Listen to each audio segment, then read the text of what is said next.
هەژارەکانی هەرێمی کوردستان لە ئەگەری ڕێگنەکەوتن لەگەڵ بەغدا تەوەری ئەم هەفتەی بەرنامەی ستۆدیۆ 24 دەبێت بە بەشداری بەرهەم عەلی نووسەر و ڕۆژنامەنووس، دکتۆر سۆران بەرزنجی مامۆستای زانکۆ، شاخەوان عەبدوڵڵا ئەندامی پێشووی پەرلەمانی عێراق، زیرە کەمال چاودێری سیاسی.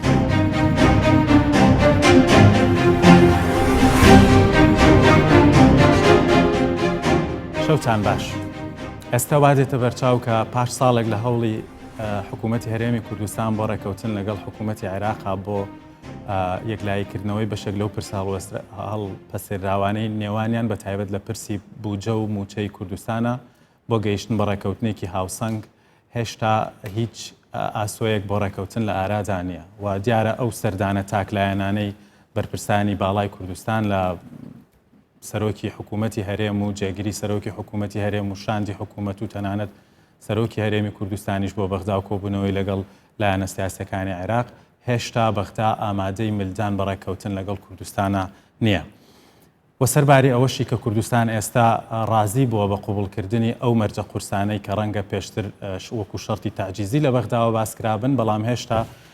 سەرباری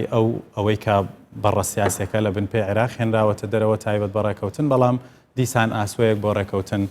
بەدی ناکرێت. دروستە ڕەنگە ڕێکنەکەوتنی بەغدایە ملنەدانی بۆ ڕێکەوتن پەیوەندی بە وەزع ئابووری خراپەی خۆیەوە هەبێ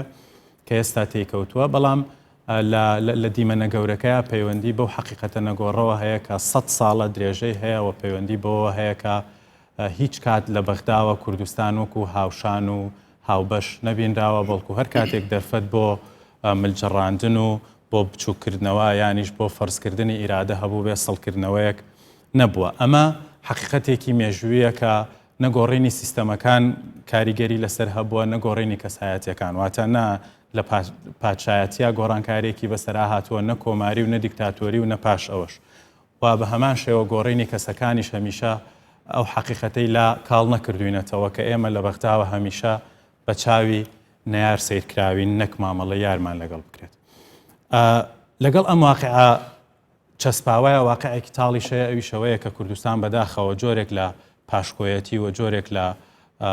پشت پێبەستنی ئابووری بۆ بەغدا هەیە سەرباری هەوڵەکانی ڕابردوو. ئەمە وا ئەکات کە تا ئەندازەیەک لە گفتوگۆ و لە دانوستانەکانە لە پێگەیەکی تا حەدێک ناهاوسەنگە ببینرێ، بەڵام پرسیارە جەوهەریەکە ڕەنگە ئەوە بێ کە ئەوە حاڵی بەغدا بێ، ئەوە هەڵوێستی بێ، ئامادەی ڕێکەوتن و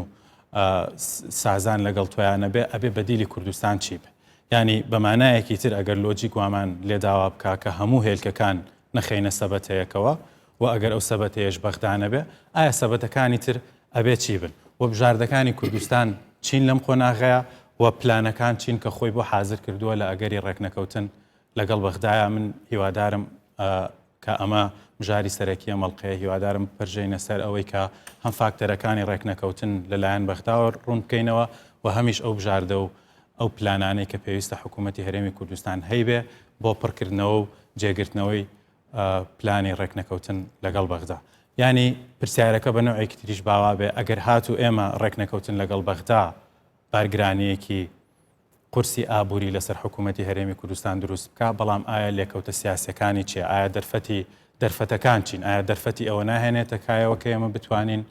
بپەرژەینە سەر پرسە سیاسی گەورەکانی تر لەگەڵ بەغدایە؟ دەسوودەم خۆش دکتۆر، من حەزەکەم گفتوگۆکە ئاوا لە دوو تەوەرە زۆر تاوتێ بکەین ئەو بابەتە گرنگە کە ئایا ئەڵتەرناتیڤی کوردستان چیە لە حاڵەتێک ئەگەر حکوومەتی عێراق وەکو ئێستا هەر نەهاتە ژێربار. ینی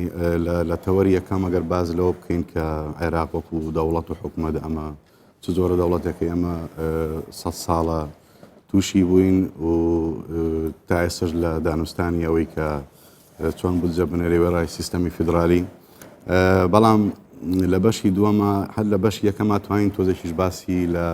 با بڵێن ئەدای ئەم سەرۆک وەزیرانە تازەیە مستەفا کازمی بکەین هەمبەر بە کورد و هەمبەر بە عێراق، و لە بەشی دووەمیشا زۆرتر جەختمان لەسەر ئەو بێ کە ئالتەرناتیڤەکانی کوردستان چین لە ڕووی سیاسی، لە ڕووی ئابووری، بۆ ئەوەی کە با بڵێن لەو حاڵەتێک ئەگەر نەهاتە ژێرباری ڕێکەوتن. من حەزەکەم بەس وەکو سەرەتایەک هەندێک باسی واقعی تاڵی ئێستای عێراق بکەم هەندێک ژمارە و داتا و ڕاستی هەیە کە گرنگە بیزانین کە بەداخەوە لە کوردستان ئێستا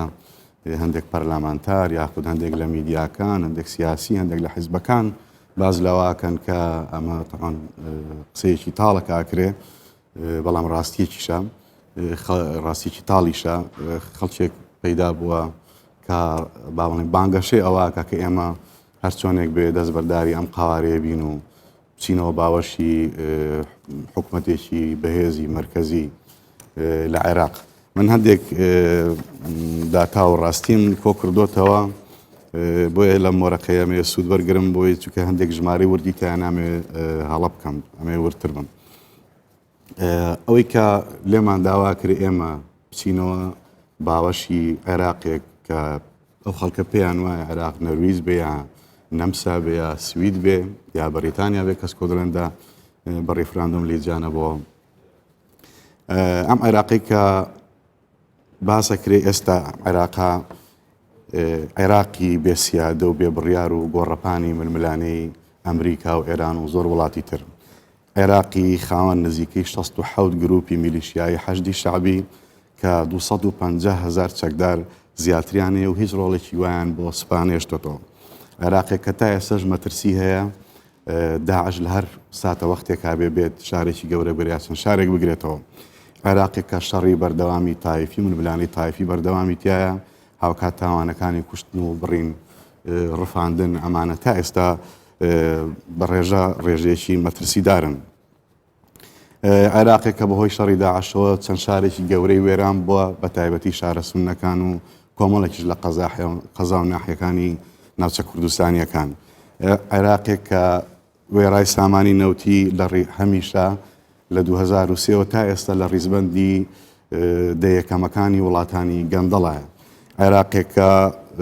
لە وڵاتە لە ڕیزبەندی و وڵاتە هەرە قەرزارەکاندا لە ڕووی زۆری ڕێژەی قەرزەوە و ئێستاش بەنیازە داوای قەرزی تر بکە عێراقێک بەردەوام نەوتی کەرکوچی ئەدزرێ بەردەوام نەوتی زۆربەی چێلگەکانی باشوور ناوەڕاستیشیە دزرێ عێراقێک وێڕایبوونی دوو ڕووباری وەکو دیزلە و فورات بەڵام چاوەڕوانەکرێکە لە چەند ساڵی داهاتوە 10 ملیار مەتر سێجا ئاوەکەی کەم کا بەهۆی بەنداوەکانی تورکیا عێراقەوە تورکیا ئێرانەوە عێراقیشی پێ ناکرێت عێراقێک پتر لە 1 ملیۆن خێزانی لە ژێر هێڵی هەژاریدان عێراقێک لە هەر دەگەنج لە باشوور و ناوەڕاستەکەی 3 گەنجیان ئالوودەی مادەی هۆشبەرن لە هەر 3 کەس لە ئەندامانی هێزی ئەمنی و میلیشیایی ئەمە بە پێی راپۆرتی نێودەوڵەتی کەسێکیان ئالوودەی مادەی هۆشبەرن عێراقێک 5 ملیۆن منداڵی بێسەرپەرشتی تێدایە کە دەکاتە 105 ژمارەی هەموو منداڵانی بێسەرپەرش لە زیاندا عێراقێک نزیکەی 4 ملیۆن منداڵی بەدخۆراکی تیاژی عێراقێک تایە نزیکەی 2 ملیۆن ژن هاوسەریان لە دەستداوە عێراقێک ئێستاش 1 ملیۆن و نیو خێزانی شوێنی ژیانیان نییەواتە بنمیچێک نییە لە ژێریا بژین عێراقێک کە نەوەیەکی دروست کردو لە ماوەی ئەم 15 ساڵەیە نەوەیەکی نەخوێندەوار و چەکدارە و چەندین کێشەی کۆمەڵایەتی گەورەی تایە عێراقێک کە لە 2023ەوە فڕۆکەوان و پزیشکی ناودار و مامۆستای زانکۆ و دەوڵەتدار و سیاسی و میدیاکار و ڕۆژنامەوان و توێژەریتیا ئەکوژرێ و ئەڕفێنرێ و تیرۆرەکرێ عێراقێک کە بەردەوام ئێستا چەند ساڵێکە کەمینەکانی وەکو کوردی ێزیدی و مەسیحی و سابی ئەیمەندایی و هەموو ئەمانە وردە وردە چۆڵیەکەن ئێستا من حەزەکەم لە کاکشاخەوان لە جەنابتەوە دەست پێ بکەم ئەم عێراقا کە 100 ساڵە بەم شێوەی ئێمە جیرۆدەی بووین هی ئەوەیە ئێستا ئێمە چۆن لەگەڵی بەردەوام بین بەڵە دیارە بۆ قسەکردن لەسەر حکوومەتی عێراق یا حکوومەتێک لە دوایەکان ئێمە زۆر جار باسمان لە هەڵکشان و داکشان و ئاڵۆزی و لێک تێگەیشتنەکان کردووە بەڵام بە تێکڕا پێمان وا بوو حکوومەتەکانی دوای 2023 لەگەڵ حکوومەتی پێش 2023 جیاوازەکەیان ئەوەیە کە ئێمە پێمان وا بوو لە نووسینەوەی دەستوری عێراقی ساڵی 2005 ئەو مافانەی کە هەمانە زامن کراوەی تر ئەوە وەکو شوورەیەکە بۆ ئەوەی کە کەس نتوانێت دەستکاری مافە دەستوریەکانی خەڵکی کوردستان بکەوەی تر ئێمە تەعاملمان لەگەڵ حکوومەتی ناوەندیە لە چوارچێوەی دەستورێکە کە ئێمە دەنگمان پێداوە مشارکی فعلی بووینە لە نووسینەوەی دیارە بە درێژایی مێژوو کێشەی ئێمە لەگەڵ سیستەم نەبووە بەڵکو لەگەڵ عەقڵێتی حکومڕانی بۆ لە عێراق وەگەر تەمەشا بکەی ئەوانەی کە بڕیاری سزادانی خەڵکی کوردستانیان دابێت لە کیمیاوی بێ لە ئەنفال بێ لە بابەتی بڕینی بودجێ خەڵکی کوردستان بێ لەلایەن مالیکیەوە لە شرکێشی بێ لەلایەن عەبادیەوە شەخص داوێتی بەبێ ئەوەی کە پشت بە هیچ بنەمایەکی دەستوری و یاسایی ببەستێ لە عێراقا و بەداخەوە بۆشیان چووەتە سەر. ینی ئێمە ئێستا وەکو کورد باز لەوە دەکەین کە ئەگەینە ڕێکەوتن یا ناگەینە ڕێکەوتن. باشە ئەساسن بۆ باز لە ڕێکەوتن بکرێ ئیلتیزامە دەستوریەکانی حکوومەتی عێراق لەکوێن گریمان نەگەیشتین ڕێکەوتن یا ئەو ڕێکەوتنی ئێمە باسیەکەین ڕێکەوتنی مالیە ڕێکەوتن لەسەر خاک ڕێکەوتن لەسەر وارداتی اتحادی ڕێکەوتن لەسەر ئەوەی کە حکوومەتی عراقی چۆن التیزام بە مادە 114 بکە بە مادە 115 بکە بە مادە 112 کە تایبەتە بەنەوت التیزامی حکوومەتی اتحادی بە هەموو بە مادە 140 کە تا ئێستا پراوێز خراوە. بۆیە ئێمە دەبێ بەڕاستی وەکو حکوومەتی هەرێم هەمیشە کەسەکان نەبینین ئەوەندەی کە عقلێتی حکومڕانی بخوێنەوە مەترسیشمان هەبێ. من هەمیشە وتمە دەبێت بە گومانەوە لەگەڵ حکوومەتی عێراقا تعامل بکەین. ئەگەر ئەمڕۆ ڕێکەوتنیش هەبێت دەبێت حکوومەتی هەرێم ئەلتەرناتیڤی تری هەبێ بۆ ئەوەی کە ئەم ڕێکەوتنە ئەکشێت و یا پاشەکشاکەوە ئەزمونمان هەیە. جنابتان ئەزان ئێمە لە دوایین ڕێکەوتنی ئێمە لە دوای مالکی لە سەردەمی حکوومەتی عەبادی لە 2015 بۆ ڕێکەوتنێکی نەوتیمان کرد. 3 مانگ التیزامیان پێکرد مانگی 4ەم نەوتەکەیان بردین و موازنەشیان بۆ نەناردێ و کاتە عادل عەبدولمادی وەزیری نەوت بووە عەبادی سەرۆک وەزیران بووە ئیتیفاقیەکان زۆر جار تەزمینش کراوە لە هەم لە بەرنامەی کاری حکوومەت و هەم لە یاسای بودجێش. ینی بۆ نمونە کە عەبادی هات کارنامەکەی 4 خاڵی ئەخیری تایبەت بە هەرێم بە پرسی نەوت بە پرسی بوجە بە پرسی کەرکووک تەنانەت و ماوەیشی بۆ دانابوو تەوقیتاتی دەستوریشی بۆ دانابوو کە هیچیان لە 6 مان تێن ئاپەڕین بەڵام هەمووی پێشێل کرد. بۆیە ئێمە پێڕوانین ڕێگەی کوێ بۆ کە تۆ لەسەر دەستور محاسبە عێراق بکەیت. من پێم وایە تەقییمکردنمان بۆ حکوومەتی عێراق دەبێت لەسەر ئەساسی دەستور بێ و لەسەر ئەساسی جێبەجێکردنی بنەماکانی دەستور بێ. چیتر باز لە ڕێکەوتنەکان نەکەی. من بۆ خۆم لە نەتیجەی خوێندنەوە بۆ واقعی عێراقەوە بۆ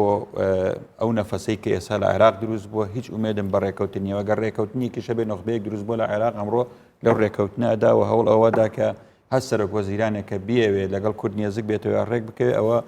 شارعی خۆی دەبێت لە دەست بدا کەم کەسی شێو تەصحیح بدا بە تایبەتی کە ئەمڕۆ شیعە ئەوانەی کە دەبنە سەرۆک وەزیران ئومێد و توموحی ئەویان هەیە کە بۆ خولێک و دوو خول ببنەوە سەرۆک کۆمار. بۆیە من پێم وایە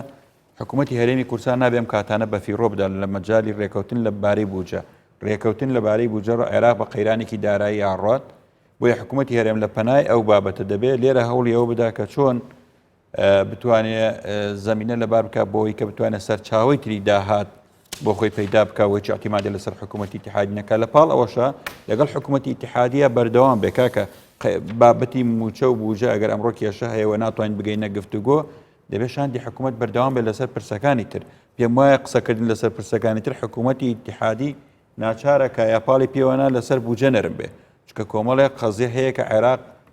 دەبێت پابند بێ پێوەی کە جێبەجێکە. ئێمە دەبێت قسە لەسەر مۆزوعی خاک بکەین لەسەر مەسایلی دەستوری بکەین لەسەر دروستکردنی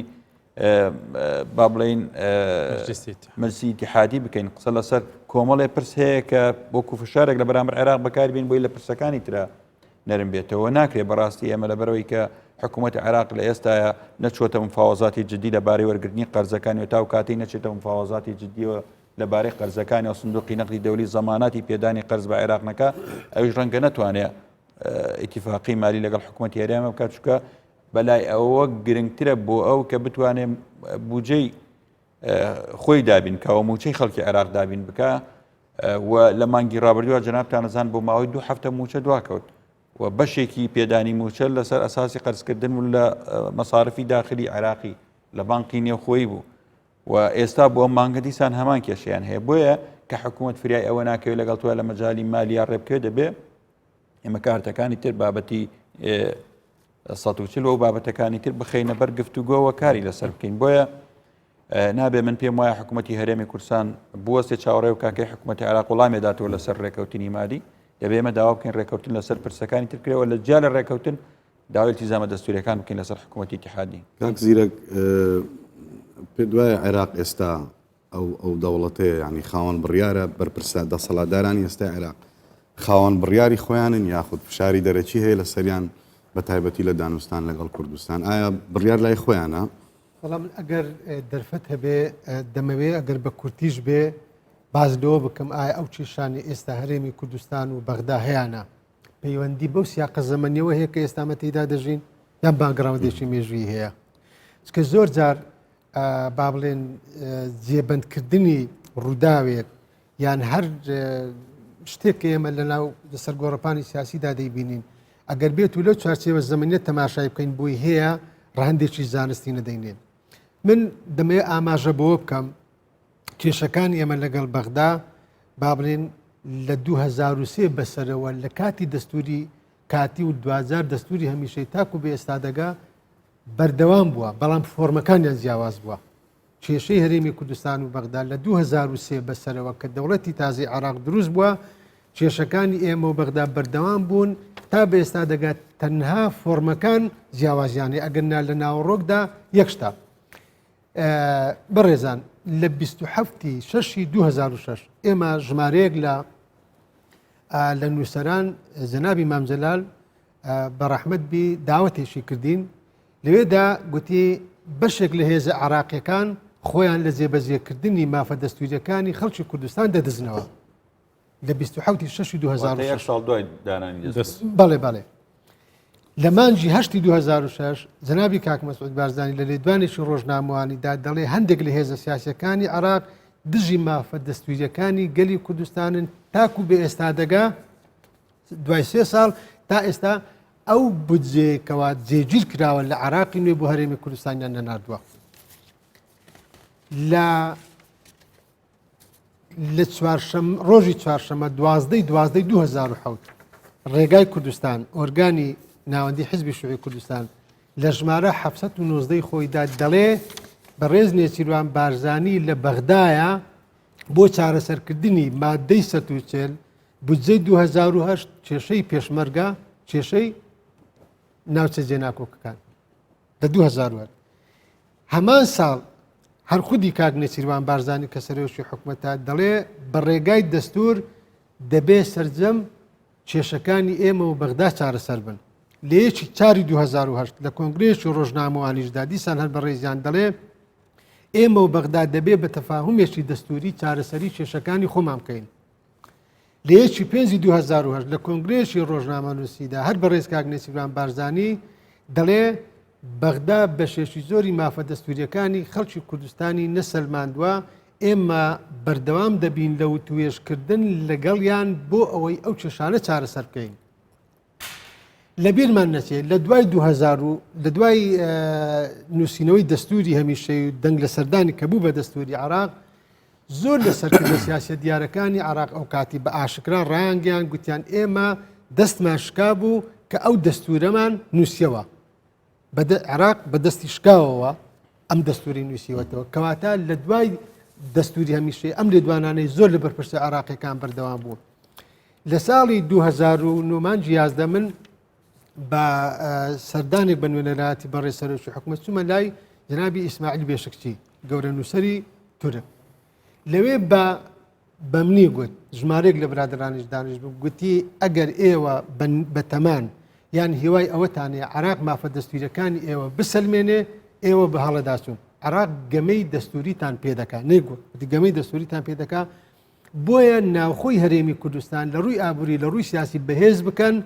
وەشان بەشانی ئەوەشدا لە سوارچەوەی مەسەلە دەستوریەکان و توێژ لەگەڵ عراق بکەن من ئەو نمونانم کە هێناوە بە ڕێزان مەبەستم لە چیا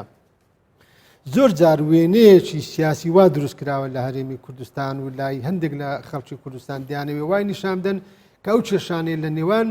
گەلی کوردستانیان لە نێوان هەرێمی کوردستان و بەغدادا هەیە بەڕاتی کێشەکان پەیوەندی بەو چەند مانگە و بەو 1-2 ساڵەوە هەیە کەوایە من پێم وایە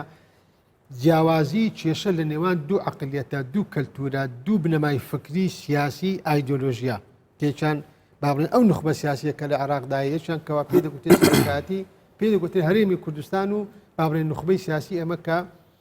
سەرکردایەتی و قۆناغە سیاسیە دەکات بۆیە من پێم وا دەبێ ئێمە بەبێ گەڕانەوە بۆ بنەما مێژوویەکە کە دەوڵەتی عراقی من لە بەرنمەیەکەی تریش داوام گوت لە 2003 ئەو دەوڵەتی عراقا هەرز دێنێت دەڕوخی کە بەریتانیا دروستی کرد لە 2003 بەسەرەوە ئەمریکا دێک کە دروستی دەکاتەوە من پێم وایە زۆر مەسەلەی دەستوری هەبوو بەسەر ئێمەدا تێپەڕی زۆر کارتی گوشار هەبوو ئێمە دەمانتوانی بەکاری بینین بەکارمان نێنا بەڵام لە ئێستاشدا دەبێ ئەمە بزانین ئەوەی کە جەنابەت لە سەرەتا پرسیارەکە ئاماژت پێکرد ئایا ئەو بەڕێز کازمی سەرۆک حکوومەتی ئێستای عراق کابینەی ئێستای حکوومەتی عراق دەتوانێت مافە دەستوریەکانی ئێمە دەست پێ بکات دەتوانێت لەو توێژانی ئێمە لەگەڵماندا هەیەی سەلاحەتیە بێ من پێم وێ نایبێت لەبەرەوە عراق بەڕاستی دەستورێکی هەیە پێ دەگوتی عراقی نوێ بەڵام لەسەر زمینی واقعدا بەڕاستی عراق پێ دەگوتێت دەوڵەتی میلیشیا بە بۆچوونی خۆم من عراق دەوڵەتی میلیشیا دەوڵەتی دەستور نییە و عراق دابەش بۆ بەسەر کۆمەڵێک بڕیاری سیاسیدا کۆمەڵێک من بەردا من بمانێنمانێ ئێران 180 کاریگەری لەسەر بڕیاری سیاسی عراقەیە ئەمریکا هەیەی تورکیا هەیەی وڵاتانی دەوروبەر هەیەە من پێم شتێک نەماوەتەوە بۆ عراقیەکان خۆیان تا وتوێژی لەسەر بکەن ئەو ئامارانە کە جەنابەت ئاماژەت پێکرد عراق لە ڕووی ئابووری لە ڕووی بێکاری لە ڕووی تەنگژەی لە ڕووی نەبوونی سەقامگیری سیاسی ئەمنی دەوڵەتێکی فشۆ لە دەوڵەتێکە بەڵام بەڕاستی عراق بەس بۆ ژیانی ئێمە ماوە ئەگەر نا فەرمووەوە ئێران فەرمووەوە تورکیا ڕۆژانە بردومان دەکەن لەشکرچێشی دەکەن سنوورەکانی هەرێمی کوردستان و عراق دەبەزێنن و زۆر دەستدرێژی تر دەکرێتە لە ناوخۆش بەڵێ ناوخۆشان عراق لە ئاستی ناوخۆش بۆ گروپەکانی ناوخۆ هیچ نییە بۆیە من پێم وایە دەبێ ئێمە لە توێژەکان بەردەوام بین دەبێ ئێمە هیچ جۆرە بیانوویەکی دەستوری نەدەینە عراقیەکان لەبەرەوە ئەمریکا و ئەوروپا وڵاتانی ئەقلیمی دۆست و دژمن هەمووی پێمان دەڵێن ئێوە لە سوارچەوەی دەستوردا دەبێت کێشەکانتان لەگە عراق چارەسەر بکەن بەڵام کێشە ئەوەیە من چۆن دەتوانیت تۆ هەڵسەنگانێک بۆ بەڕێز کازمی بکەی کە بۆ خۆشی ئەگەر نیەتێکی باشی هەبێ بەڵام گوشار دەخرێتە سەری لەلایەن دەوروبەریەوە لەبەرەوە ئێستا کللتورێکی سیاسی لە عراق دروست بە دژی خەڵکی کوردستان بە دژی هەرێمی کوردستان بە لە هەڵبژاردن دەنگ بەدەستدێنی زۆر چوان بەڵام کاک زیرەک خۆ ئێمە پێما بێ هەمومان متتەفقین لەوەی کە دروستە ئەوەی کە ئێستا گوزەرێ من لە پێشەکێکە شاوتم کە درێژبوونەوەی 100 ساڵەیە ئەمە و نەگۆڕینی سیستەمەکان کاریگەری لەسەر هەبووە نە شخصەکانیش دێن و ئەڕۆن و ذهنیەت و مێنتاڵەتی و عقلێتەکە هەریەکە ئەمە گرنگە بەڵام بەدیوێکی ترە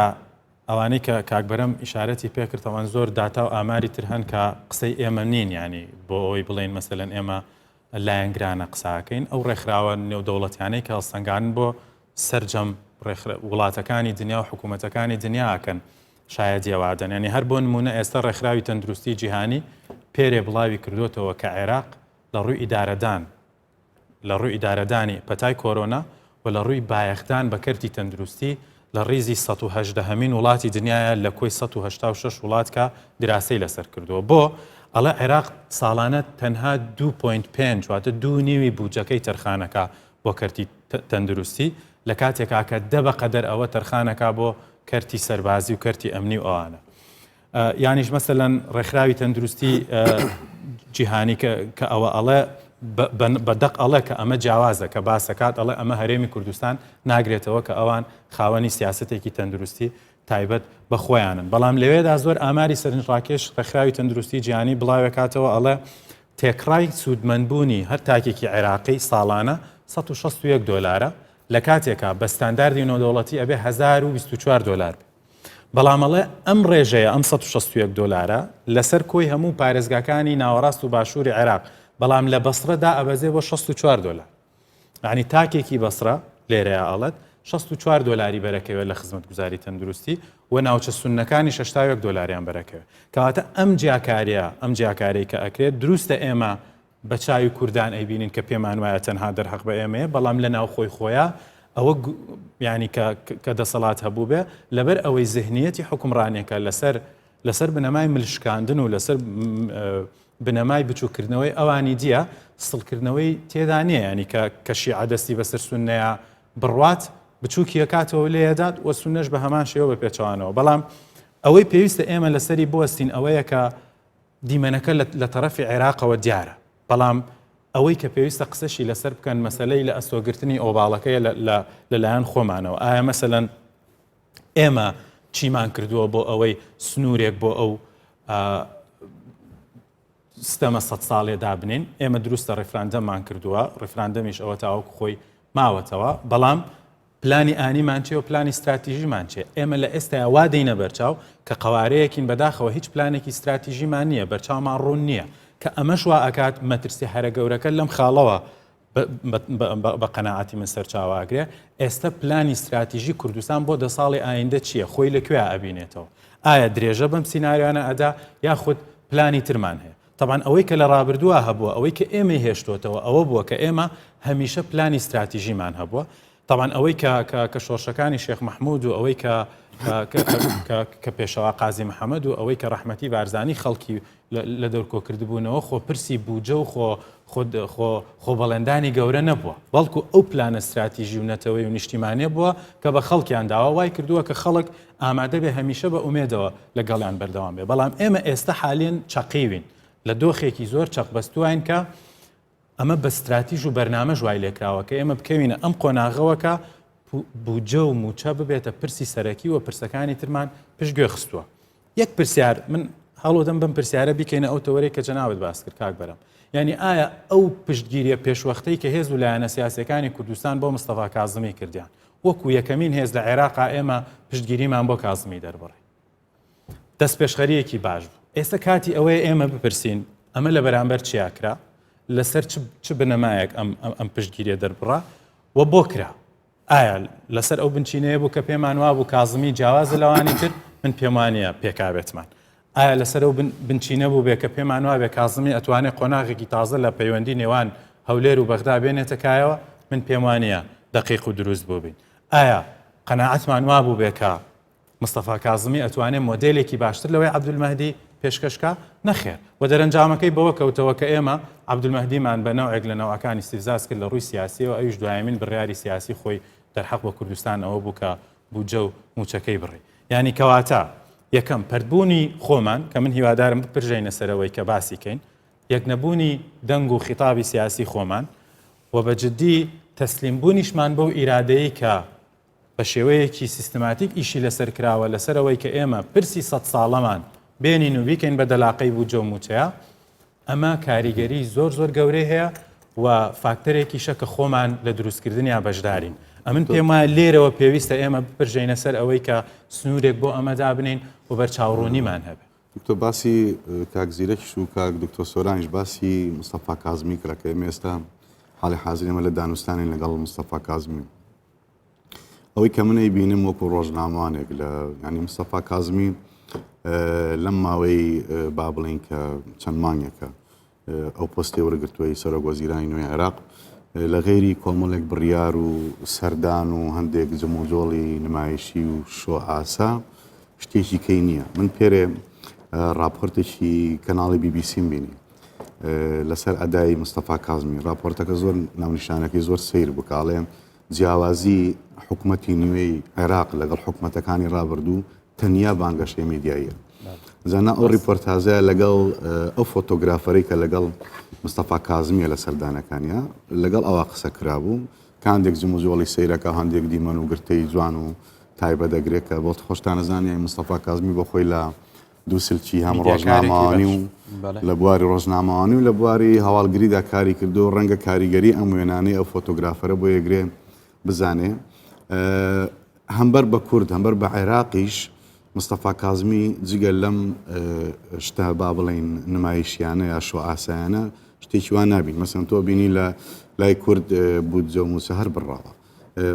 زۆرترین کۆبوونەوە و سەردانی شاندی کوردی کە بۆ بەغدا کراوە شاندی کوردستانی کە بۆ بەغدا کراوە لە هەولێرەوە چووە ڕەنگە لەم ماوەیە بێکە مستەفا کاظمی لە وەکو ڕێز سەرۆک وەزیرانە بەڵام تۆ هیچ ئەنجامێک نبینی و بڵێن ئەنجامێکی پۆزتیو تا ئێستا دیار نییە. مەسەڵەن لە ناوچەی گەرمیان ڕەنگە کاک شاخەوان باشتر شارەزا بێ لای کفری ئەوانە زۆرێک لە لەشکر کێشیش هەیە و بەڕێکەوتن لەگەڵ هێزەکانی دژە تیرۆریەکێتی هاتوونەتە پێشیشەوە زۆرێک ئیستیفزازات هەیە ئەمانە ئەجا وەزیالەوەی کە بڵێن هیچ سەردانێکی بۆ تەنانە بۆ سەردانێکی نیاتپاچی هەتا کۆمەڵایەتی یان فەرمیشی نەکردو بۆ هەرێمی کوردستان لەوەتەی پۆستەکەی وەرگرتووە. لە عێراق سیرکە گۆڕەپانی سیاسی عێراق سیرکە خۆپیشاندان لێرە و لێوێ بەردەوامە دیاردەی گەندەڵی بەردەوامە قەرزاری بەردەوام و هێشتا کاظمی داوای قەرزی زیاترەکە مەسەڵەن من ملانی تایفێرۆک و خۆیەتی ئاوارەکان نەگەڕاونەتەوە خزمەت گوزاری ئەگەر لە پێشتر خراپتر نەبەرگیز باشتر نەبووە. شتێکی زۆر شت کە مستەفا کاظمی و گروپە میدیایەکەی کە لەگەڵیان زۆر باسی بۆکەن و بانگەشەی زۆر بێبنەمای بۆکەن باز لە کۆنتترۆلکردنەوەی مەرزە سنووریەکانەکەن و ما بڵێن کۆنتترۆلکردنەوەی داهاتی مەرزە سنووریەکان کە ئێستا هەمووی بەدەست گروپە لایەنە عەرەبە شیعەکانەوەی و ئەوان دەستیان بەسەراگرتو و زۆر بەشیان سەر بە ئێرانن. دوێنێ لێدوانێکی موئەید جەحێشی بخۆی پۆستی لێوایە بەڵام شارەزای ئەمنی و استراتیزیە ئەڵێ هیچ یەک لەو هەواڵ و بانگەش و بڕیارانە هیچیان بنەمایەکی ڕاستیان نیە کە حکوومەتی کازمیەی کات بەر دەربارەی مەرزە سنووریەکان کۆمەڵێ نمونەی هێناوەتە مەسەلێکێک لەوانە ئەوەی مەندەلیە ئەڵێ سەر سەرکردەیەکی حەشدی شعبی میلیشیایی ناوی ئەبوو توڕابە ئەو بەرپرسی ئەو دەواازەیە و سەر بە فەیلقی قودسی ئێرانە و 10 ساڵیش ئەو لە ئێران ژیاوە کەواتە بەشی زۆری تەڵعات و جەم و جۆڵەکانی کازمی تا ئێستا نمایشیە. ئەوی کاک بەرهەمەیەکێک لە هەڵەکانی ئێمە بەداخەوە ئەوەیە تا ئێساشی پێوە بیانیە بینین ئەندام پەرلەمانە خەڵکی سیاسیە قسە لەسەرەوە دەکا ئێمە هیچێک لە هەڵەزەقەکانی ئێمە ئومێد هەڵچنین بووە لەسەر ئەوەی کە ئەم شخصە بگۆڕێ شخصێکی باشتر دێ و ئەم سیستەمە بگۆڕێ سیستەمێکی باشتر دێ لەسەر سیستەمەکە بینیمان ئەوەی کە ئەمڕۆ داوای گۆڕانکاری سیاسی لە عێراقەکە و داوای گۆڕینی ئەحزابی ئیسلامی شیعیەکە بەدیلەکەمان بینی لە شەقام باشکرا داوای گۆڕانکاریان لە دەستورە کرد و داوایان دەکرد بە سنووری بۆ هەرێم دابنەکە هێشتا نهاتوونەتە سەر حکوم و گۆڕانکارەکە نەکراوە لەسەر شخصەکانیش ئومێدمان لەسەر عادل عەبدولمەهدیە بوو بینیمان لە ئاخر مانگی چوونی بودجەی خەڵکی کوردستانی بڕیە بۆی کە بۆ مستەقبەلی خۆی شتێک لە ناو شیعە بێڵێتەوە و لەسەر مستەفا کازمی هەڵەمان با بڵێن ئومێدمان زۆر هەڵچنی بوو بۆی کە ئەم پیاوە لە کوردستان بووەوە پەیوەندیکی باشی لەگەڵ سەرکردەکانی ئێمەوە پێم وایە بەشێک لەوەی کە ئێمە پێمان وا بوو یاخود پیرۆزباییمان لێ کرد و بەشان و باڵمان هەڵدا ئەو پەیوەندیە بوو کە هەی وەگینا لەسەر ئەرزی واقع ئێمە کازمیمان نەبینەوە لە پۆستێکی هێندە حەساسە تا بتوە بڵێن پێشتر ئەمە پۆستێکی هەبووە لە ئەنجامی پۆستەکەی خۆیان لەم بوارەیە مەسەڵەن وەزیری سەحە بووە یارمەتیکەری تەندروستی داوە وەزیری بەرگری عێراق بووە یارمەتی پێشمەرگەی داوە واتە سابقەیەکی نەبووە تا ئێمە لەسەر کارە باشەکانی پێشووی ئومێدی لەسەر هەڵچنین تەنها لەسەر کەسایەتی خۆی بووە بۆیە ئەوەی کێک لە هەڵە گەورەکان بووە زۆر جاریش باجی هەڵانەمان داوە لەسەر ئەوەی کە هەڵوێست وەرگردنی ئێسا لەگەڵ 2006 کە دەبوو وەرمان بگردایە زۆر جیاوازە موقفی ئێمە لە 2006 زۆر بەهێز بوو باعتیبارەوەی کە ئێمە بووین سەنگی ئەو حکوومەتەمان ڕاگرد بووە لە ڕووی شەرعی و شەرعانەکردن و یاخود بە یاساییکردنی ئەو حکوومەتەی لە دوای 2003 دروست بوو کورد بوو چکە سونە هەم مقاتعی دەنگدانیان کرد لەسەر دەستور هەم مقاتعی هەڵبژاردن 2006یان کرد بۆیە ئەگەر کورد لە 2007 کە لە نێوان 2006 بۆ 7 کۆمەڵی ڕوودا و ڕوویاندا جێبەجێنەکردنی دەستور لە تەوقیتی خۆی مادی لە کاتی خۆیە بۆیە ئەو کات ئێمە دەبوو هەڵوێستمان وەربگرای و هەڵوێست وەرگرتنی ئێمە بە نەزەر اعتیبار وەرەگیرا من پێم وایە پێداگیری کردنی کورد لەسەر جێبەجێکردنی مادی لە تەوقیتی دەستوری خۆی یا لەو ساڵی کە بۆی تەمدید کرا وای دەکرد کە حکوومەتی عێراق جێبەجێ بکات چونکە بەخشانەوەی کورد لە عێراق و لە پرۆسی سیاسی عێراق و حکوومەتە شتێک ناما بەنای حکوومەتی عێراقی چونکە سونەی لێ پاشگەز بوو لایەکی تر جگە لە وەرنەگردنی هەڵوێست سازشکردن بووە لەسەر مافە دەستوریەکان و لەسەر حەقی خۆمان چۆتە قاڵبی ئەوەی کە ڕەنگە لایەنی بەرامبەر بە نقطەی زعفی تۆ لێکی بداتەوە استیغلالشی بکە ینی بۆ نمونە من زۆر جار باسەوە دەکەم کە ئەو من نایڵێم بەڵکو داتاکان ئەڵێن کورد لە دوای 2003 لە سونە زۆرتر بووە گەر جەنابتان کتێبەکەی پۆڵ بریمەرتان خوێندبێتەوە لەوێ باسی کوردەکە کە کورد 20 و سونە 19 یا 18 ئەوە ئێمە ناڵێن هەموو ئامارەکان ئەویان دەوت کە کورد لە سونە زیاترە بەڵام هەمیشە تەماشا بکە لە کاتی دروستبوونی حکوومەتەکان لە کاتێکە کە سونە مقاتعی حکوومەتی یەکەمیان کرد لە حکوومەتی دووەم پۆستەکانی سونە لە کورد باشتر بوونەوە زیاتریش بوونە ئێساش سونە 6 وەزیری هەیە کورد بۆ بەسێ ڕازیە بێ لە کاتێکا تۆ پێشتر جێگر سەرۆک وەزیرانەتە بۆ جگە لە حەوت وەزیرەکەت بۆ بەمە ڕازیت ینی زۆر جار باسمان لەوە کرد بەشێک لەوەی ئەو تەنازولانە ئەیکەینیا ئەو کەم بەرکەوتە و کەم استحقاقە دەستوری کە بەرهەرێمی کوردستانەکە یەکێک لەوە کارەکانی خۆمانین زۆر جا من نمونەی ئەوەم هێناوە ڕەخمەوەی کە پارتی و گۆڕان کێشەی زۆر گەورە هەبوو لە نێوانیان لە بەغدا بەڵام لە کاتی تەشکیلکردنی حکوومەتی عەبادی ئێمە بە یەک پاکێج کوردەکان چوین مفاوەزاتمان کرد و توانیمان جێگری سەرۆکی پەرلەمان و جێگری سەرۆک وەزیران و حەوت وەزارەتیش بەدەست بێن 6 وەزارەت دوجار لە تەقلیسی حکوومەتی عبادیە کەم کرایەوە هەندێک لە وەزارەتەکانە گینامەتوانیمان 6 وەزارەت بەدەست بێنین جێگری ڕێژەرا و جێگری سەرۆک پەرلەمانیش دواتر کە هاتین و لە نێوان خۆمانە ئەو پۆستانە دابەشکرا ئیستیحقاقی وەرگیرا دوجار دابەشکرا بەڵام ئەگەر ملاحەزەت کرد بێت لەم کابینەیە لە کابینەی عادل عەبدولمەهدیش حزبەکان بەجیا هەڵپەی ئەوەیان دەکرد کە چۆن دەستکەوتێک بە خۆیان بێن لە دوجار کە تۆ ئەگەر بە کۆی دەنگی کورسیەکان و نەچیتەوە مفاوەزات دەستکەوتی زۆر لە دەسەدەی بۆیە زۆر جار باسمان کرد ئەم ڕۆژ دووبارە یەکەینەوە یەک هەڵوێستی و یەک نەبوونی خیتابی کوردی کاریگەریکی زۆری کردووە لەسەرەوەی کە حکوومەتی عێراق هەم لە پرسە دەستوریەکان مماتەڵە بکە و جێبەجێ نەکا و هەم هەمیشە پێی وانە بێت کارتێکی فشاری لەسرە بۆ ئەوەی کە استحقاقاتی خەڵکی کورسان جێبەجێ بکە ئێستا من پێم وایە ئەگەر کورد خیتابی سیاسی لەسەر ناوچە کێشە لە سەرەکان یا ناوچەکانی دەرەوە هەرێمی کوردستان یەک بخا حکوومەتی عێراق ناتوانێت بۆ شێوە تراتێن بکات لە ناوچەکانی ئێمە و زۆر بە ئارامی هەرچی سوپا لە باشوور ناوەڕاستەیە بێنێتەوە لە کاتێکا کە کورد زۆرینەی ئەو ناوچانەیە پەراوێز خراون ینی من پێش ماوەیەک لەگەڵ بەڕێز عوسمان غانیمی قسەم کرد لە دوای سەردانەکەی بۆ کەرکووک پێم گوت کە تۆ درکت بەوە نەکرد کە کەرکووک زۆرینەی کوردە بەپێی ئیستیحقاقی ئینتیخابی و بەپێی یەحسای دانیشتوانیش لە کاتێکا لە کۆبوونەوەی ئەمنی کوردێکی تیان نییە قایدی عملیاتی کەرکووک کورد نییە و زۆربەی ئەو فەرماندانی لەوێن لە تەنانەت نەک کوردنین کەرکووکیش نین هێنراون فەرزکراوە من نەتیجەی زۆحفی ئێمە و بێدەنگی ئێمەیە من پێم وایە ئەگەر قیادەی سیاسی کوردستان و هێزە سیاسەکان یەکدەنگ بن دەتوان فشار لەسەر کەرکووک و خانەقین و زمار و شێخانیش سنجاریش دروست بکەن و ئەو فشارەنەوە کە حکوومەتی عێراق بێت لەسەر کۆمەڵی پرسیتر لەگەڵ تۆیان ڕێ بکە دوێن ئێمە لە کۆبوونەوە بووین بە ڕاوێژکاری سەرۆک وەزیرانی عێراقم و دوتم تۆ ئەگەر پێت خەسار بێت بەشێک لە تەخصیصاتی دارایی خۆت بۆ چارەسەرکردنی کێشەی کەرکووک کە ئێستا خەریکی مفاوەزاتین لەسەری پێت حیف بێ سەرفی بکەی ئەوە باش بزانە ئەگەر کێشە لە کەرکووک دروست بێت تۆ ڕۆژانە 600,000 بەرمیل لە دەسەدەی بۆ ئێستا 10,000 یا 15,000 لە کۆی داهاتی نەوتی کەرکووک دانانەی بۆ حەلکردنی ئەو کێشەیە کە ئێمە لەسەر پارە لەسەری ڕاوەستان کە تایبەتە بە زەوی کشتتوکاڵی و تایبەتە بەو شتانی کە و ئەو هێزەی کە دروستەکرێ بۆیە من پێم وایە یەکدەنگی و یەکخیتابی ئێمە هێزی قانونی ئێمە بەرامبەر بە عێراق بە قووەتر دەکا و بەداخەوە تا ئێساش ئەو یەکدەنگیە کاک زیرەک ئێستا من نەک هەر ینی یەکدەنگی و خیتابی کە نییە یعنی ئێمە ئێستا لەو ژمارەکەم پەرلەمانتارەی کە لە بەغا هەمان بەراورد بەوانەی بڵین عەرەب و لایەنەکانی تر ئێمە 6 پەرلەمانتارمان هەیە ئەسڵەن هەر نەک لە عەرەبەکان خراپتریشن بەرامبەر بە کوردستان ینی ئەو نەبوونی یەکدەنگی و یەکخیتابیە کە باز دەکرێت دەستور لەسەر ئەساسی سازان و هاوبەشی و هاوسەنگی دروست بووە بەڵام بەستە هیچ لەمانە نابێت بێت ئەزانی چۆنە ئەمە ئەوەی کە باسی دەکەی و کە جەنابەت باسی پەرلەمانتارەکانی ئێمە لە بەغدا دەکەی من پێم وایە لە 91 بەسەرەوە لە سەردەمی دەسەڵاتی بەرەی کوردستانی کە وەکو شەرعەتی شۆڕژەڕی جڵەوی وڵاتێک گرتە دەست هەتا دەگاتە کابینە یەک لە دوایەکەکانی حکوومەتی هەرێمەوە بەو نوێنەرانی ئێمەش هەڵمام ژاردن ناردمانە بەغدا لە هەموو کایەکانی وەزارەتەکان و پەرلەمانەکانی کوردستانی من پێم وایە ئێمە لەوەدا سەرکەوتو نەبووین کەوا نان بۆ نانەوە گۆشت بۆ قەساب بێ بەڵکو نان بۆ قەساب و گۆشت بۆ نانەوە بوو تۆ کە ئیشێک ئەرچێک بە کەسێک دەستپێری ئەگەر ئەو کەسە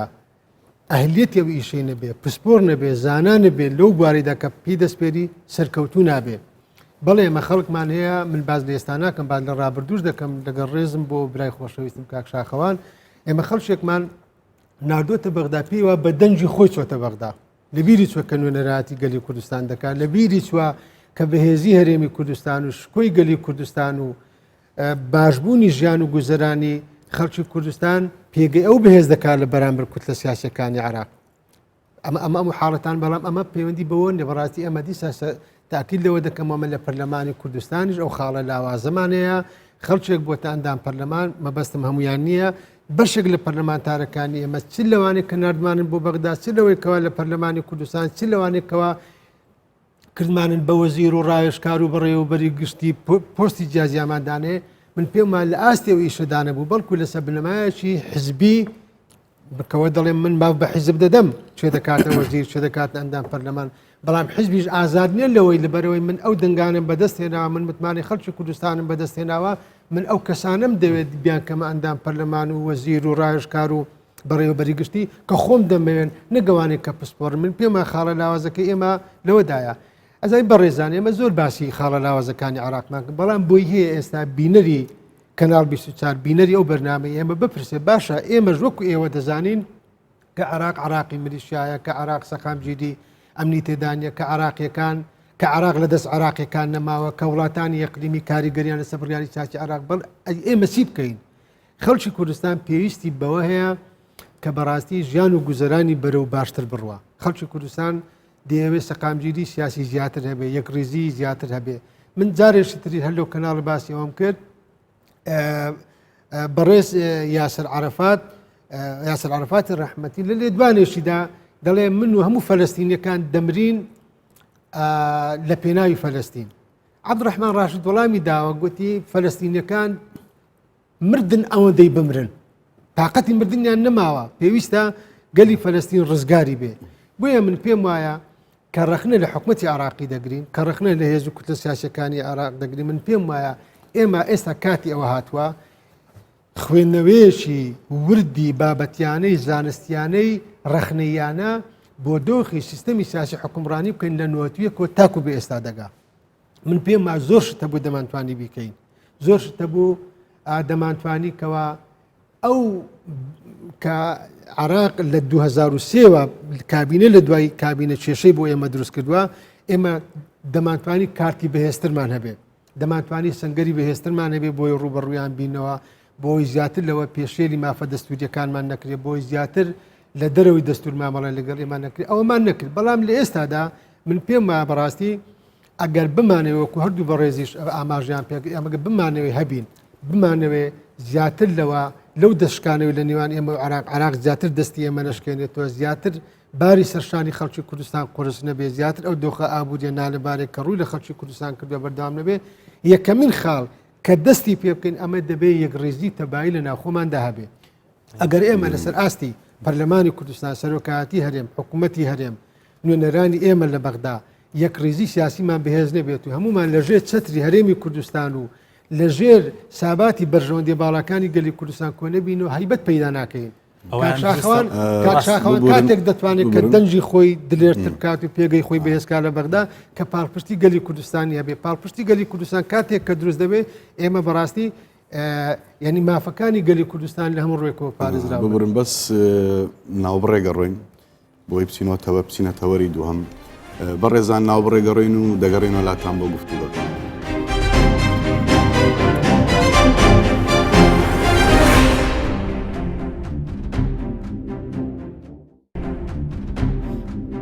دووبارە سڵاوە درێژە بە گفتوگۆکە هاجین من پێم باشە لە ئێستا بپەرژێنە سەرەوەی کە چی بکەین ئەمن پێم وایە زۆرمان لەسەرەوە وتووەکە کە عێراق چیە و چۆنە و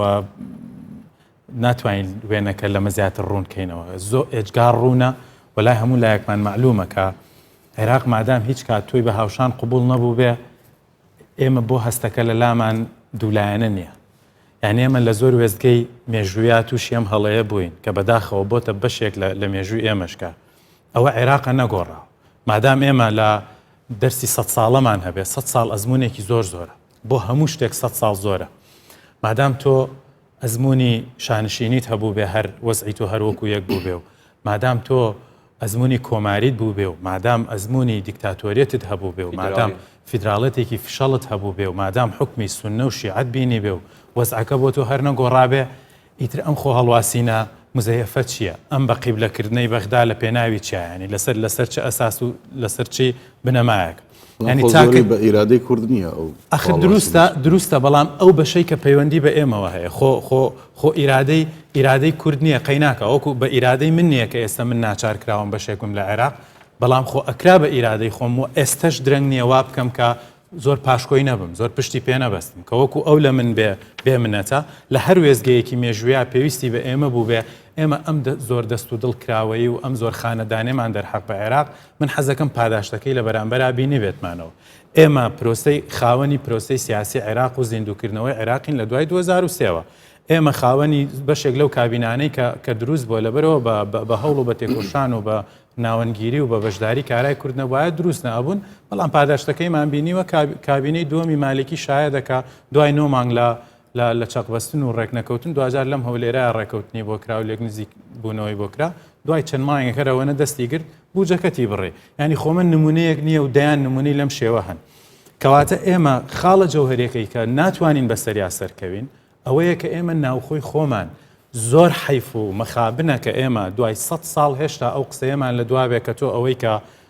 بە شەڕ بەدەستی هێنێت لە مفاوەزاتە لە دەستی دەی ئەمە خۆڕەنگە قسەی نایارەکانی ئێمە بێ ئێمە من خۆم قەنەعەتم بەم قسەیە نییە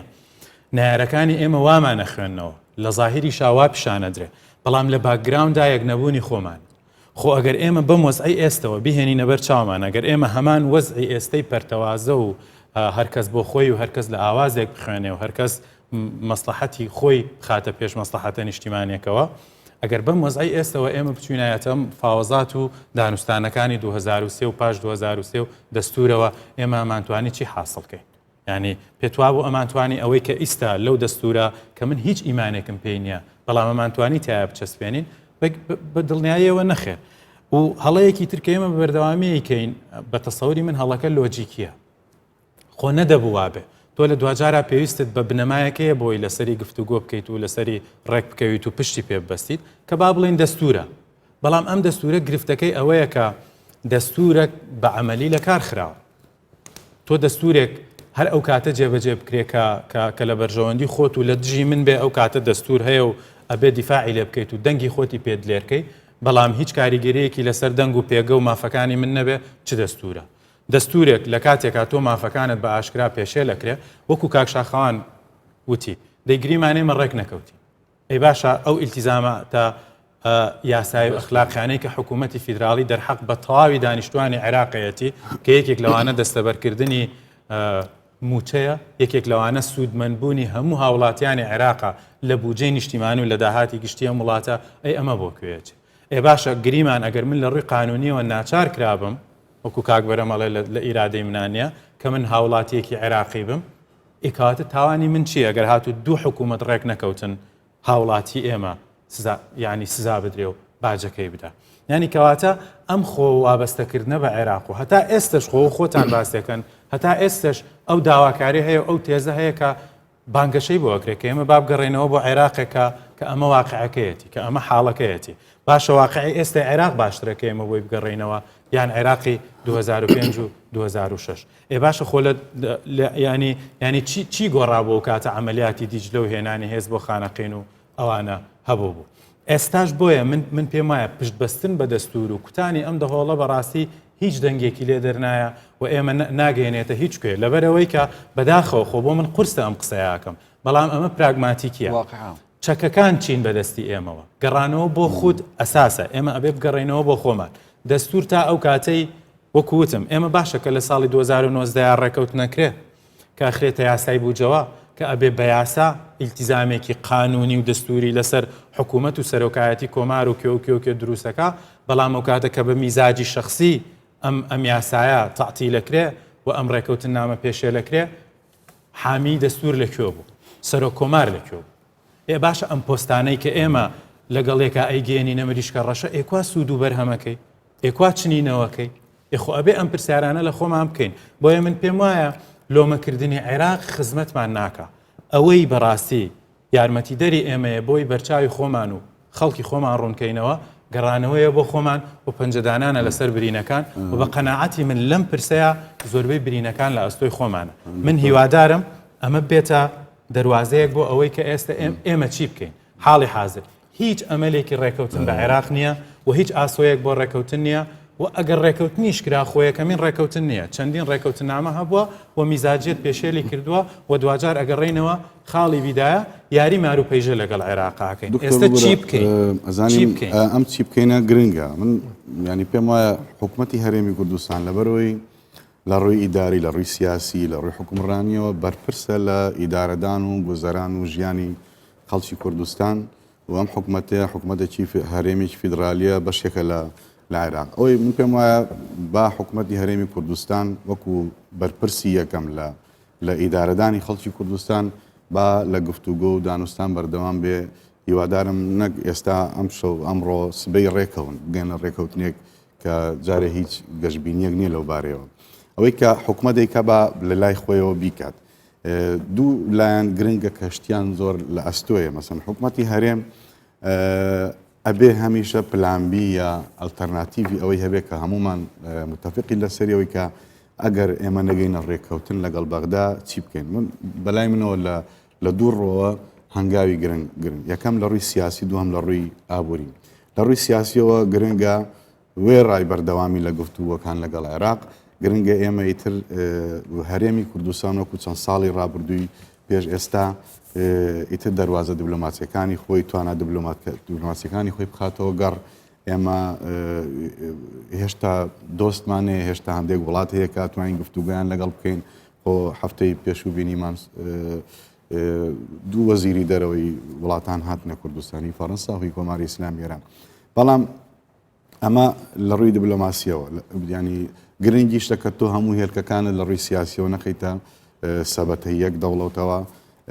گرنگیشە لەگەڵ عێراقیش ماماشەوە لە گفتوگۆ بەردەوامی بەڵام لە ڕووی ئابووریشەوە بۆی کاکسۆناوتی گرنگە و لە چەند ئەڵقەیەکی تریش باسمان لەوە کرد ینی ئەو دەوڵەتانی کە ئێستا دەوڵەتی بەهێزن یا ئەو دەوڵەتانی بە دروستی دروست بوون ئەو دەوڵەتانە بوون بەڕاستی کە پشتیان بە خۆیان بەستووە ئەو دەوڵەتانە نەبوون کە پشتیان بە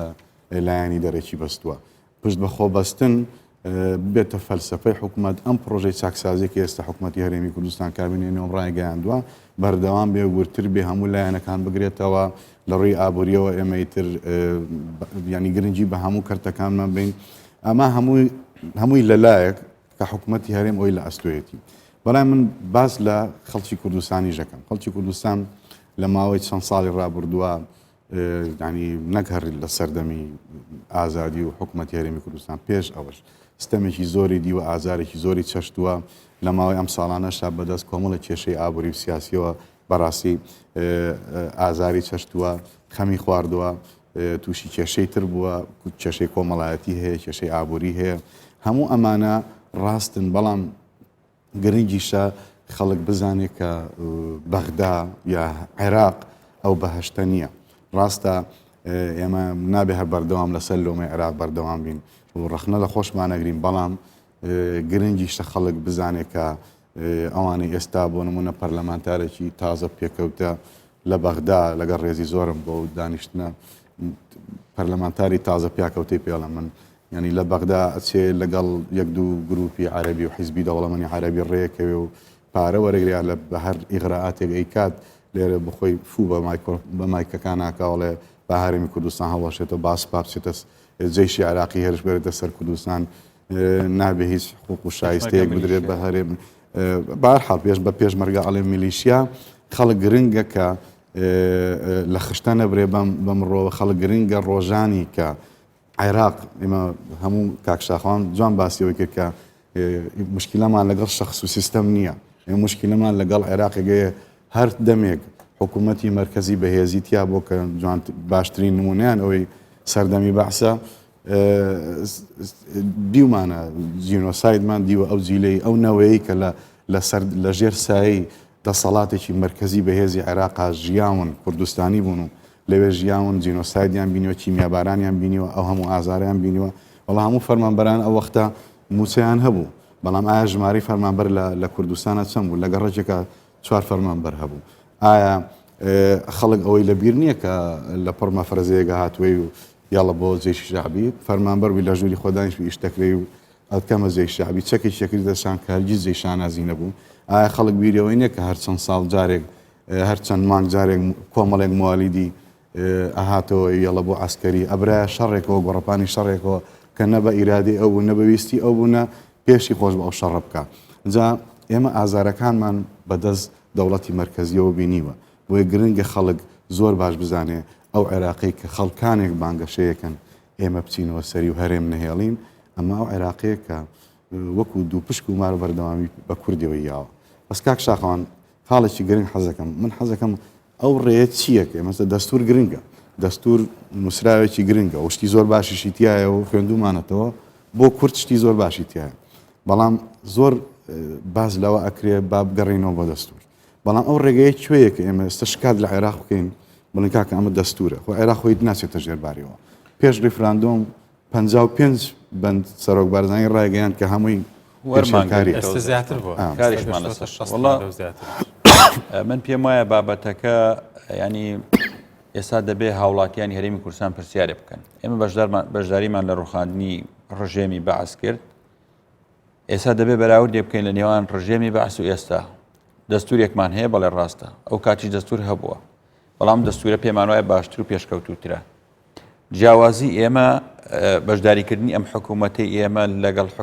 لەگەڵ حکومڕانی لە بەغدا لەگەڵ ئەوەی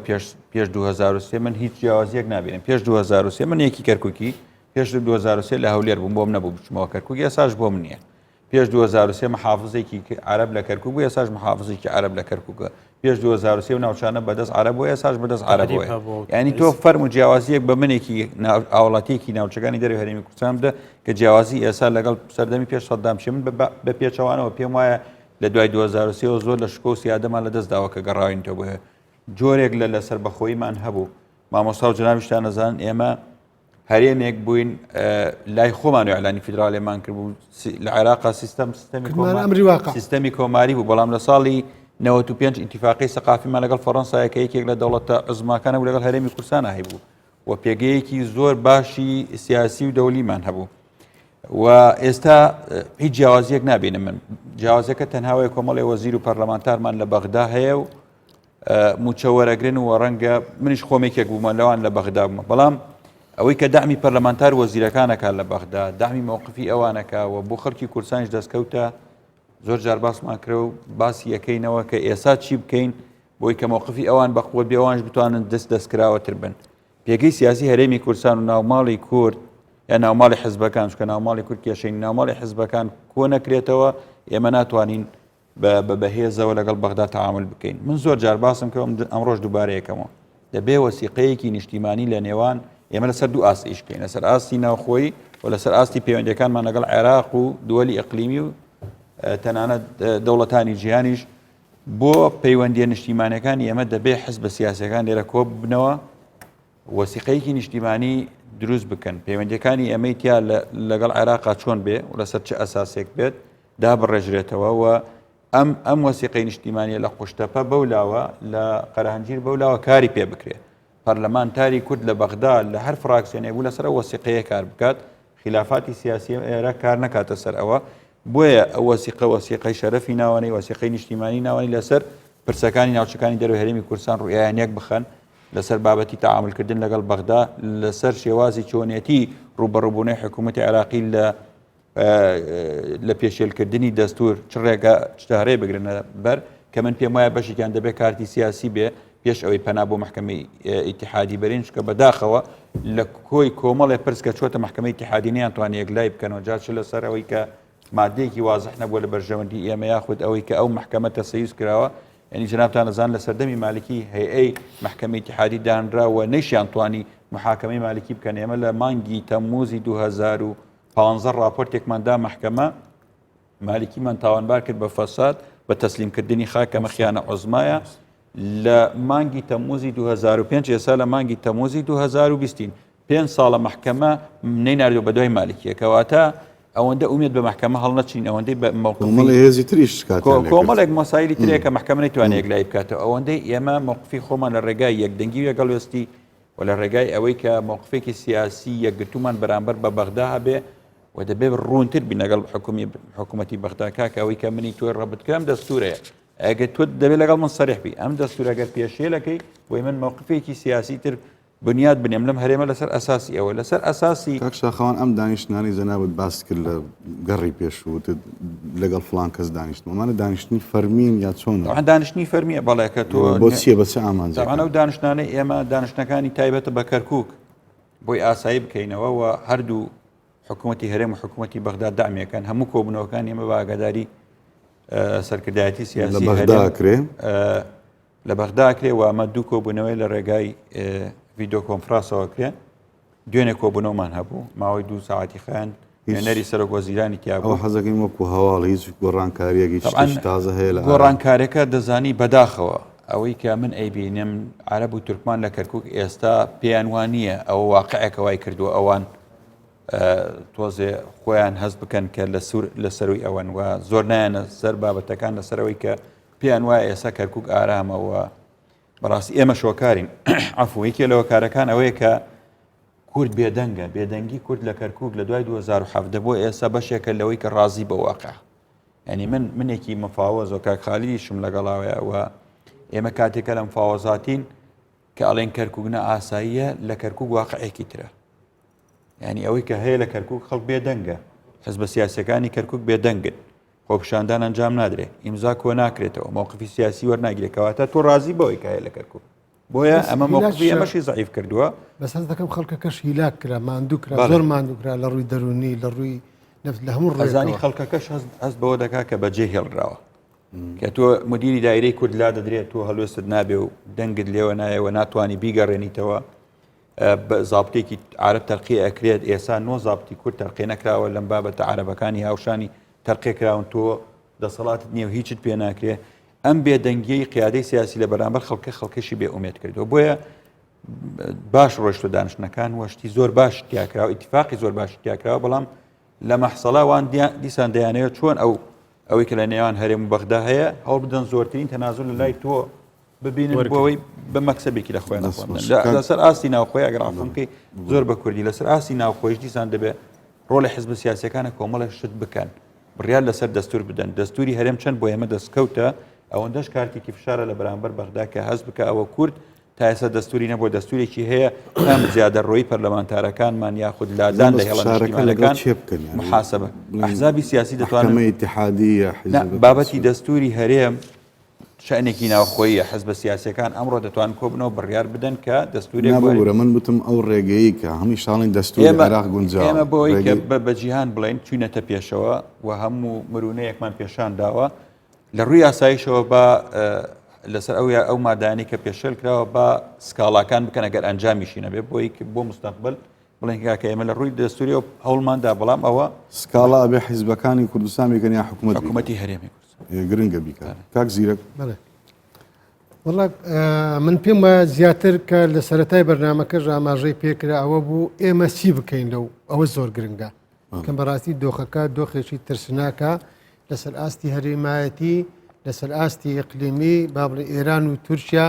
مەترسین بەسەرێمەوە بڕیارەکانی حکوومەتی عێراق و هەڵوێست و سیاسەتی حکوومەتی عێراق و بەشی زۆری کورتە سیاسەکانی عێراق بەرامبەر بە ئێمە بەرامبەری بە هەرێمی کوردستان ئێمە دەزانین چۆنە ترسناکەن ڕنگ بە دیسا من تاکید لەوە دەکەمەوە ئەوەی بەلای خەڵکی کوردستان و بەلای بینەری بەڕێزەوە گرنگە ئەوەیە ئێمە چۆن دەرباز بین لەو قەیرانی کەواتیایدا دەژین ئەزانی چۆنە من پێم وایە دەبێ لەسەر ئاستی سیاسی لەسەر ئاستی ئابووری بەڕووی ناوخۆماندا و بەڕووی دەرەوەدا دەبێ ئەمە بەرنامەمان هەبێ بەڕووی ناوەدا لە ڕووی سیاسی ئەزانی زۆر متمانەی جەماوەر زۆر گرنگە متمانەی پاڵپشتی خەڵک زۆر گرنگە من کە دەکرێن بە بەڕێوەبەری ناحیە دەکرێن بە قایم قام دەکرێن بە پارێزگار دەکرێن بە وەزیر بە پەرلەمانتاریان هەر پۆستێکم پێ دەستپێرن یەک لە خاڵە گرنگەکان ئەوەیە کە من بە قسە و بە کردار قەناعەت بە خەڵکەکەی سنووری خۆم بکەم کە من نوێنەری تۆم کە من دڵسۆزی تۆم کە من گزارش لە بەرژەوەندیەکانی تۆ دەکەم ئەم خاڵە زۆر گرنگە دوو کە باز ئەوە دەکەم بەڕووی ناوەدا من پێم وایە بەڕاستی کاتێەوە هاتووە ئەگەرچی بڕیاری بە پەلەمان پێویستە ئەوە بڕیاری دوورمەوداشمان پێویستە هەندێک بڕیارە کە بۆ ئێستا بیدەین کە ئەوەیە بەسەری موچە و قەیرانی ئابووری باری سەرشانی خەڵکی زۆر قرس کردووە دۆخی ئابووری ژان و گوزەرانی خەڵک بە ئاراستەیەکی زۆر خراپدا ڕۆیەوە دەبێ بڕیاری بە پەلەی بۆ وەربگیرێ بەسەر ئاستی دوورمەودادا لە مامەڵەکردنمان لەگەڵ عێراق و چۆنەتی ڕێخستنەوەی ناوخۆیشمان ڕەنگ بێ پێویستیمان بە پرۆژەی دوورمەودا هەبێ من پێم وایە ئەگەرچی قسەی ئێمە لەسەر پەیوەندەکانی هەرێم و بەغدایە بەڵام ئەگەر باسی دۆخی ناوخۆیمان نەکەین ناتوانین ڕوبەڕووی عێراق بینەوە یەکەمین خاڵ بەڕاستی ئێمە دەبێت لە سەنگەری حیزبەوە بینەوە سەنگەری جەماوەر ئەنی واتە من تۆ بەڕێزان هەمووتان شارەزایتان هەیە لە میدیا لە گوتاری سیاسی لەو دۆخی کە لە هەرێمی کوردستانی ئەوەی کە تەماشای گوتاری سیاسی هەندێک لە حیزبەکان دەکەی سوۆسیال میدیا فەیسبوک و هەموو بابڕی ناوەندەکانی میدیا هەست دەکەی کێشەی کورد لەگەڵ خۆیەتی لەگەڵ عێراق نییە لەگەڵ تورکیا و ئێران نییە لەگەڵ سووریا نییە قسەی ئێمە لەسەر باشووری کوردستانە هەست دەکەی کورد لەناو خۆی کێشەی هەیە نەک کێشە لەگەڵ بەغدا و لەگەڵ موچە و لەگەڵ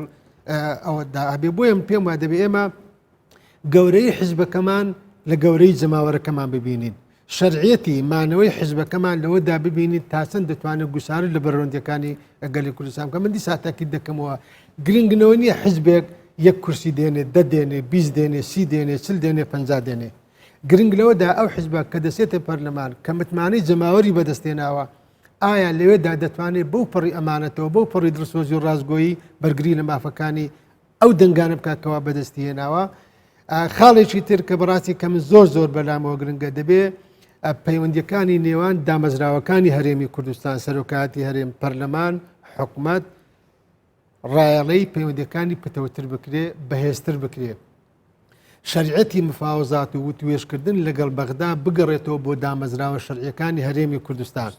زیاتر لەوە حیزبەکانی ئێمە نوێنەر نەنێرنە بەغدا مەکتەبی سیاسیەکان ڕاستە من لەگەڵ ئەو پەڕی ڕێزم بۆ مەکتەبی سیاسی سەرکردایەتی حیزبەکان کەسانی دڵسۆزن لێهاتون بەڵام دەبێ وتوێژی ئێمە قسەکردنی ئێمە لەگەڵ بەغدا دانوستانی ئێمە لەگەڵ بەغدا بەڕاستی شەرعێت بدەین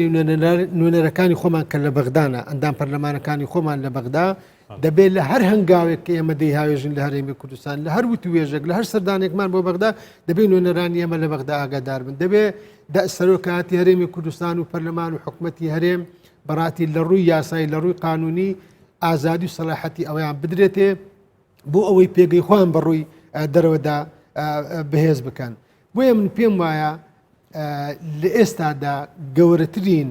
فاکتەر گەورەترین چەکی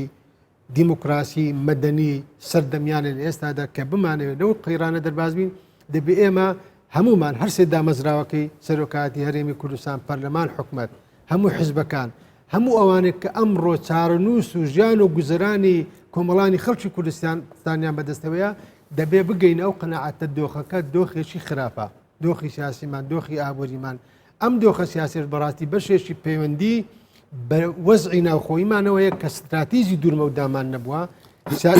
تاکتیک و استراتیژی سەردەمیانەمان نەبووە و بەشێکیشی لە بیرمان نەچێت لەسەر ئاستی ئیقلیمی ئێرانی تورکیایی عراقی بەڕاتی کۆمەڵێک موامەڕی زۆر گەورە لەسەر هەرێمی کوردستان هەیە من جارێکیان لە ساڵی 2008 لەگەڵ کەسایەتێکی دیاری سیاسی و ڕۆشنبیری بەرنمەیەکمانە بوو لە لێشێک لە تەلەڤیزیۆنەکان نامێ لێرە نایبدەم گوتم مەترسی لەسەر هەرێمی کوردستان هەیە گوتی مەترسی نییە فۆبیایەکە ئێوەی پێشمەرگەی کۆن و سیاسەکان دروستان کردووە هەرێمی کوردستان هیچ مەترسی لەسەر نییە کە داعش هجومی کردو لە ماوەی 24 ساعت خەریک بوو ئەوەی هەمانە هەمووی لەدەست بدەین من لەسەر چای قەرەسووق تەلەفۆنێکم بۆ کرد گوتم دەزانی لە شوێمە گوتی بەڵێ تێدەگەم من هەڵە بووم مەبەستم لە چیە ئێمە دەبێ بزانین هەرێمی کوردستان مەترسی لەسەرە بەڵام نابێ مەترسیەکانی سەر هەرێمی کوردستان بکەینە چاو بەستەشی لە ناوخۆییماندا ژیان و گوزەرانی خەڵک لە بەرچاو نەژیرێ چونکە نابێ مەترسیەکانی دەرەوە وامان لێ بکات ژیان لە ناوەوە بوەستێ نابێ ومان لێ بکات ژیان لە ناوەوە بوەستێ وەری یەکەمین خاڵی دیسا تاکید دەکەمەوە ئێمە یەکڕێزی سیاسیمان پتە نییە ئێمە یەک دەنگ نین نە بەرامبەر تورکیا نە بەرامبەر ئێران نە بەرامبەر بە عێراق نە بەرامبەر بە دۆخی سیاسی با ئێمە بە ڕاشکاوانە بە جورئەتانە و ڕەخنە لە خۆمان بگرین بڵێ ئەم نەبوونی یەک ڕێزی سیاسیە ئەم نەبوونی تەبای و برایەتە لە بینی حیزب و لایەنە سیاسیەکان ئێمە بەڕاتی ئەو دۆخە بەشێکی ئەو دۆخە ئابووریە لە کوردستان ڕەخساندوەکەوە ئێمە ئێستا تێیدا دەژین دروستە من زیاتر بۆ ئەوانەی کە جنابەت فەرمووت لە ڕووی سیاسیەوە باسکرا ئێمە بەڕاستی ئەگەر بمانێ بەدیل و ئەڵتەرناتیڤ بدۆزینەوە هەنگاوی یەکەم لە ڕووی سیاسیەوە دەست پێکات چونکە ئەوەی کە من وتم ئەوەی کە نایارانی ئێمە ئەڵێن کورد ئەوەی کە بە شەڕ بەدەستیێنێ و لە مفاوەزاتە دایەچێنێ سەبەبەکەی ئەوەیە کە ئەگەر خۆمان مەشهەدەکە ببینین ئەوەیە کە ئێمە یەکدەنگ نەبووین ئێمە ئەگەر یەکدەنگ بووبین بە یەکدەنگی توانیمانە هەم شەڕ بینەوە هەم ئاشتی هەم توانیمانە لە مفاوەزاتە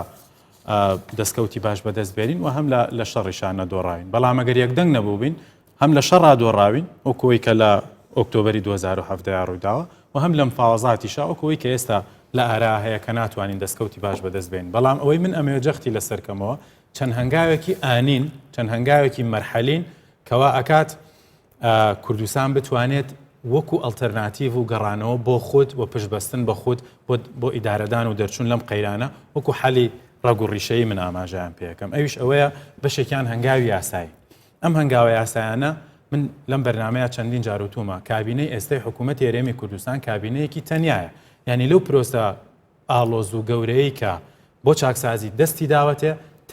تەنیایی بەو مانایی کە ئەوەی کە جنابەت جەختی لەسەرەکەیتەوە هەماهەنگی پەرلەمان و دەستباربوون و هاوکاری پەرلەمانی نییە بەداخەوە لەبەرەوە پەرلەمانی ئێمە ئێستا بەکردنی پەرلەمانێکی لە کارکەوتووە وەک پەرلەمانێکی بێبەرهەمە پەرلەمانێکە لە ماوەی 1 ساڵ و 3 مانگی تەمەنی خۆیان یەک یاسای پەسەند کردۆیش پرۆژەکەی لە حکوومەتەوە بۆی چۆ تاو دانیشتووە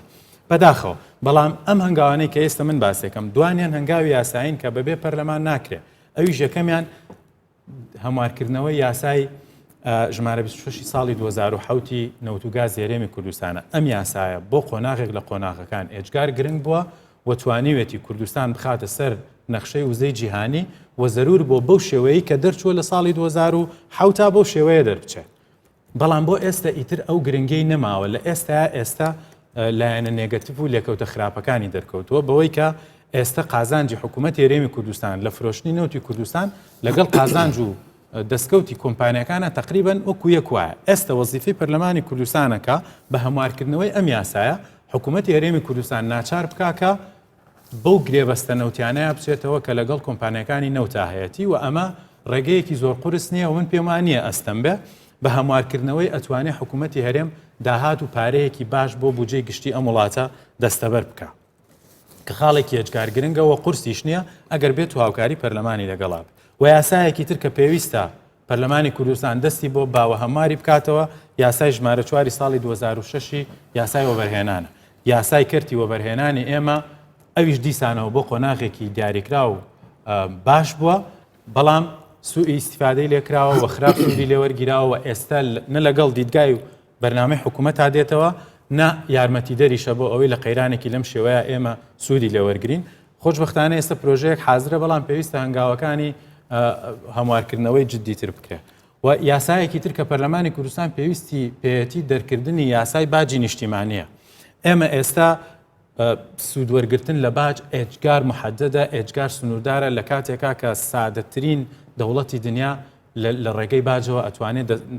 داهاتێکی باش کۆکاتەوە کە ئەڵین باج ئەم باجە واتە هەچ کەسێک لە خێروبێری ئەم وڵاتە سوودمەند بێ ئەبێ باج بدە هەچ کەسێ لە بودجەی گشتی ئەم وڵاتە سوودمەند بێ ئەبێ باج بدە بەڵام لە ئێستا دیمەنەکان وانین لە ئێستا بەهۆی ئەو یاسایانەی کە ئێمە هەمانە لێبوردن هەیە لەسەر باج ئیعفاکردن هەیە کۆمپانیا هەیە قازانجی زل و زەبەلا حەکا باج نادا یەکەکانی نیشتەجێبوون باج نادەن کۆمپانیەکانی نەوت باج نادەن و بەرهێنەکان باج نادەن لە کاتێکا کە هەندێک کۆمپانیا هەیە ئەبێ هەتاوەکو 35% داهاتەکەی هەر بە گوێرەی و عەقدەی کە لە کوردستانە هەیەی هەندێک کۆمپانیای نەوت هەیە ئەبێ 35% ئەو قازانجە هەیەی باج بداتە حکوومەت کە نایدا بۆیە من پێم وایە هەنگاوی باش نراون بەڵام پێویستە بە یاسایەک بخرێتەوە مەسەلەی پرسی باج پێویستی بە یەخستنێکی یاسایی هەیە بە ڕێنمایی و بە ئەوانە ناکرێت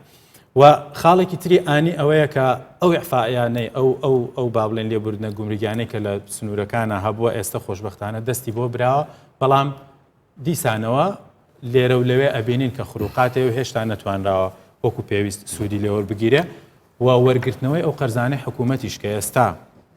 ئەڵێن 800 ملیار دینارە کە بەشی موچەونیوێکی فەرمانبەرانی کوردستانەکە من پێم وایە دێدلاینی بۆ دانرابوو کاتی بۆ دانرابوو حکوومەت حەق نییە لەسەر ئەمانە سارد بێتەوە و نازانم ئەم خاوبوونەوەی ئیجراعاتەکان لە وەرگرتنەوەی قەرزەکانی حکوومەت لایەوە بەرهێنانە ناوخۆیەکان و خاڵێکی تری ئێجگارگرن کە ڕۆسەیەکە پێویستی بەهینێ جەلسەی دانیشتنی مەحکەمە و ئەم شتانە بەرحاڵ بەڵام هیوادارم ساردبوونەوەی تاڕوونەدا من نازانم هیوادارم ساردبوونەوەی بەڵام پرۆسەکە پرۆسەیەکی تەواو یاسایی دادگای بەڵام من یەک خاڵکاک بەرەمەگەر ئیجازە بفەرمووی ئەوەی کە مامۆستا زیرەکیش باسی کرد لە ڕووی کۆمەڵایەتیەوە ئەگەر زمینە سازیمان نەبوو ئەگەر خەڵکی ئێمە قەناعەتی بەوە نەبوو کە دەستبردن بۆ چاکسازی بۆ مەلەفی چاکسازی بۆ بەرزەوەندی و نەفع و سوودی گشتیە بەجددی کورتمەودا بێ خەڵکی ئێمە ئەو قەناعەتەی نەماوە کە تۆ ئێستا پارەیەک لێرە و لەوێ کەمەکەیتەوە ئەچێتە خزمەتی گشتیەوە بەداخەوە خۆ ڕەنگە ئەمە دقیق نەبێ بەڵام پاساوەکانی ئەوەی کە خەڵکی ئێمەش ڕەنگە ئەم قەناعەتەی لەق بوو بێ زۆرن و هەن و حاشالێکردنیشی ناچێتە خزمەتی پرۆسەکەەوە بۆیە ئێجگار گرنگە کە ئێمە زمینە سازی کۆمەڵایەتیش بکەین و ئەو قەناعەتە لای خەڵکی خۆمان دروستکەینەوە کە هەر هەوڵێکە ئەدرێ بۆ ئەوەیەکە بار و گوزەرانی خەڵکی خۆمان چاک دەستخۆش تەنیا دوو تاقیبم هەیە یەک لەسەر قسەی دکتۆر سۆران ئەوەی گرێبەستە نەوتیەکان ینی هەموو ئاگادار ئێستا حکوومەتی هەرێمی کوردستان پێم وابێ یەکێک لەو فایلە گرنگانی لە بەردەستایەتی کە پرۆژە یاساشی بۆ دەرەکە پێداسوونەوەی بە هەموو گرێبەستە نەوتیەکان هیوادارین ئەمە زوو بکرێ و لە کۆتاییە کوردستان و خەڵکی کوردستانیش بگومان قازانجەکە لەو مۆزوعە لە بابەتی تێبینیەکم لەسەر قسەی کاکزیرەک هەبوو لە دانوستانە ئایا ئەوانەی کە لە بەغدا بڵین نوێنەرانمان لە بەغدا یاخود ئەو ئەوانەی پۆست و پلەی پایان هەیە لە بەغدا بەشدار بن لەو دانوستانانەی لە نێوان هەرێمی کوردستان و با بڵین هەولێر و بەغدا کرێ هەرێمی کوردستان و عێراق ئاکرێ بارزانی نەمر فەلسەفەیەکی هەبوو لەو بابەتە لە ساڵی 1970 لە دانوستانی سەرکردایەتی شۆڕشی ئەیلول لەگەڵ حکوومەتی عێراق ئەو وەختە چەند گەڕێکی دانوستان ڕۆیشت بوو چەند بەڕێزێک لەو بەڕێزانی لە دانوستانەکان بەشدار بوون دواتر بەپێی ئەو ڕێکەوتنە هەندێک پۆستی حکومیان وەرگرت بوون بە وەزیر و ئەمانە بەڵام هێشتا دەست بەکار نەبوون دی بارزانی نەمر ئەو بەڕێزانی لە شانی دانوستان کاردەر هێنا فەلسەفەیەکی هەبوو کە ئەوانەی کە پۆستیان هەیە لە بەغدا پلە پۆستی باڵیان بەرەکەوێ ئەو کوردانە نابێت لە ناو دانوستانی نێوان هەرێمی کوردستان و عێراق بەشدارە من پێم وایە ئەمە ڕێیەکی دروستە من بە کورتی بەس بەڵام بەربەز من پێم وایە ئەمە باز لە ئەندام پەرلەمانەکانی خۆمان دەکەین کە بۆ نمونە ئێستا ئەو زانیاری کاک شاخەوان لەسەر دۆخی سیاسی کەرکووک و لەسەر پێکاتەکانی کەرکووک و لەسەر دۆخی لە هەموو بارەکردوە ڕنگ بێ من نەمبێت کە من لە هەولێردا دەنیشم ئەمە مەسەلەیەکی ئاساییە بۆیە من پێم وایە بەشێک لە گلەیەکانی پەرلەمانتارەکانی ئێمە لە بەغدا ئاگاداری ئەو شتێکی کێت تۆ لە هەولێر ئێتڵاع دەبێت لەسەر کێشەکانی بەغدا ئاچونکە کات بەرەبووم بەرز کە تۆ ئەندام پەرلەمانەکەی خۆت لە بەغدا ناتوانانی بێگۆڕێ بە ئەندام پەرلەمانی دەمێنێتەوە موچەی خۆی ئیمتیازی خۆی هەیە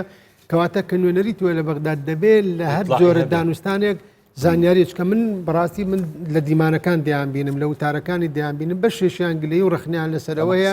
کە پێویستە هەرێمی کوردستان لە هەر بڕیارێک لە هەر گوتارێکی سیاسی بەرامبەر بە بەغدا دەینی ئێمەش ئاگادار بین مەبەستم ئەوەی زیاتر ببوورە جا حەزەکەم دوای کاک شاخەوانی لەسەر ئەو بابەتە قسە بکە من بەس دیوێکی ترکە هیچ کات ئێمە باسی ناکەین ئێمە دیوێکی مەترسیدار هەیە لەم ڕۆژەی ئێستای کوردستانە ئەویش ئەوەی کە زۆر جار بازەکرێ کاڵێن مەسن ئینتیمای نەتەوەی یا ئینتیمای نیشتیمانی کەس بووە ئەو بانگەشەی کە لێوە ینی پەرلەمانتارێک وێرێ بە جورئەتەوە بڵێ با هەرێمی کوردستان هەڵوەشێتەوە لە ناو خەڵکە لە ناو قەرەباڵغی خۆپیشاندانە ئەوێرە هەیە ئەمە هۆکاری خۆی هەیە ئەم خەڵکە بۆچی واگەشتووە من ئەوەی ئەیبینم بە درێژایی ئەو 29 ساڵە هیچ حیزب و حکوومەتێکی هیچ کابینەیەکی هەرێمی کوردستان هیچ حیزبێکی ناو دەسەڵات و دەرەوەی دەسەڵاتیش پرۆژەیان نەبووە پرۆژەی زانستی ئەکادمی دروستیان نەبووە بۆ گەشە پێدانی هزری نەتەوەی بۆ هۆشیاری نەتەوەی هیچیان پرۆژە ینی دەعم و پشتیوانی پرۆژەیەکی ڕۆشنگەریان نەکردووە بەڕاستی زۆر بەکەمی بۆ ماوەی کورد پشتیوانی لە ڕۆشنبیران و عاقڵمەندان کراوە بۆیە گرنگە حکوومەتی هەرێمی کوردستان لێرە بەدواوە ئەوانەی باری ئابووری و بژێوی خەڵکۆمانە گرنگە هەنگاوە سیاسیەکان گرنگە چ لە عێراق و چ لە ئاسی دیپلۆماتیایی دەرەوە بەڵام لە ناوخۆش ئێمە پێویستە ئیتر بەڕاستی ڕۆشنبیران و نووسەران و مێژ و نووسان و ئەو خەڵکانی عاقڵمەندانی ئەم وڵاتە هێندا لە پەراوێزانە بن جارجار سەرۆکایەتی حکوومەت و حیزبەکان و سەرۆکایەتی حیزبەکان لەگەڵیان دانیشتن ڕایان وەرگرن پشتیوانی پرۆژە ڕۆشنگەریەکانیان بکەن چونکە ئەمانە لایەنی کە مەتوانن تۆ مێژووی دوزراوت بۆ بجێڕنەوە بە کتێب بە نووسین بە فیلم بە هەموو ئەوەی کە پێڵن هێزی نەرم ینی ئەبێ حکوومەتی هەرێم لێرە بەدواوە بایەخ بەم لایەنەش با چیتر نابێ ڕۆشنبیران و عاقڵمەندانی کوردستان ئەوانەی کە جوان بیرەکەنەوە ئەوانەی کە ئەتوانن ئینتیما بۆ ئەم وڵاتەوە بۆ ئەم نەتەوەیە دروستکەن مێژووی ئەم نەتەوەیە زیندووکەنەوە کولتوری ئەم نەتەوەیە زمانی ئەم نەتەوەیە هەموو لایەنە کولتوریەکانی ئەم هەرێمی کوردستانە پێشخەن ئەمانە لە چاڵێکا بن و حکوومەتی هەرێمی کوردستان و حیزبە دەسەڵاتدارەکانیش لە چاڵێکی ترابن کاک شاخەوان ئەو بابەتی پەرلەمان و دانوستانەکە پێت خۆش بخسەوان پێش بێمە سەر ئەو بابەتە ئێمە پێمان وایە ئەو قسانی کە ئێمە لێرە دەیکەین و بەس 5 دقەیەکمان ماوە یەکی دوو خولەکونیوە گەزانە ئەو قسانەی لێرە دەیکەینەوەی خەڵکی کوردستان ئەیزانێ ئایا حکوومەت و قیادەی سیاسی دەرکی پێکردەوە بەڵێ ینی من بە ئەمانە تۆڵم ئێستا حکوومەتێک هەیە بە تەواوی لەگەڵ معاناتی خەڵکەوە بە تەواویش تێگەیشتووە کە چۆن دەبێت معالەجەی مۆسعب کرێەوە لە بواری قسەکردنەوە چۆتە بواری ئەمەلیەوە من ئەو بەڕێزانەی کە ئێستا لە لیژنەی چاکسازین ئاگداریانم زۆر جار تا شەو تا ئێوارە لە ئەنجومەنی وەزیران دانشن کە ئەو بەرنامەی دانراوە ئەو پرۆژه یاسایی دەنگی لەسەر دراوە مەجای چاکسازیە چۆن بچێتە بواری پراکتیکەوە مەسەلەن جەنابی سەرۆکی حکوومەت باش لەوە تێگەیشتووە کە ئێمە بمانێ پێگەی هەرێمی سیاسی بێزکەین دەبێت سوپایەکی یەکگرتومان هەبێ بۆ ئەوە هەنگاونرا و هاوپەیمانانی شاوکارن لەسەرەوەی کە هێزی پێشمەرگە یەک بخرێتەوە ئەو لیوانەی کە ماون لە چوارچێوەی چەند لیوایەکە یەک بخرێتەوە بخرێتە ناو پێشمەرگە لە مەجالی ئەوەی کە هەمیشە باسمان لەوە دەکە کە ئێمە دعمی با بڵێن قەتاعی داخلی بکەین و دعمی کشت و کاڵ بکەین و سناعە بکەین ئەوە کۆمەڵی پرۆژیان لەو مەجالە ئیعلان کرەوە ئاسانکاری شەکەن بۆی بڕیاری گرنگشی پێ دەرچووە کەواتە حکوومەت ئێستا هەنگاوی ناو هەنگاوی فعلی ئەگەر ئەم هەنگاوانی حکوومەتی فعلی نەگاتە سەر ئەوە حسابی سیاسی ڕێگرە لە بەردەمی چکە زۆر لەم پرۆژانە پێویستی بە هەماهەنگیە ئەوە جەنابی سەرۆکی حکوومەت تێگەیشتووە لەوەی کە دەواازەکان لەژێر کۆنتترۆلی حکوومەتی هێرێمانە دنگی حیوان بە سیاریم یەکزەمینی دێتە ژوورەوە و دەرمانی کسپار بە حاوێ دێتە ژوورەوە سیارەی دەستگای ئەمنی پاسەوانی دەکا جگەرە دێتە ژوورەوە هەرچیشتی ئێلکە دێتە ژوورەوە ئەوە سەرۆکی حکوومەتە دەرکی بەمە کردەوە بۆیە لەو منتەڵەقەوە جەنابی کاک مەسعود بڕیاری داوە کابینەکە بە تەواوی بە دەعمی حکوومەتەکەی بە تەواوی وەزیرەکانەوە بڕیاری ئەوەیان داوە کە کۆنتترۆلی سنوورەکان بکەن ئەبینین کە ئەو بڕیارە دراوە لە کۆمەڵێک ئەحزاب کە ئێستا مستەفیدن و کۆمەڵی ئەشخاص لەناو ئەحزابە مستەفیدن لە دەواازەکان ئەیانێ بربەستی بۆ دروست بکەن ئەیانێنیان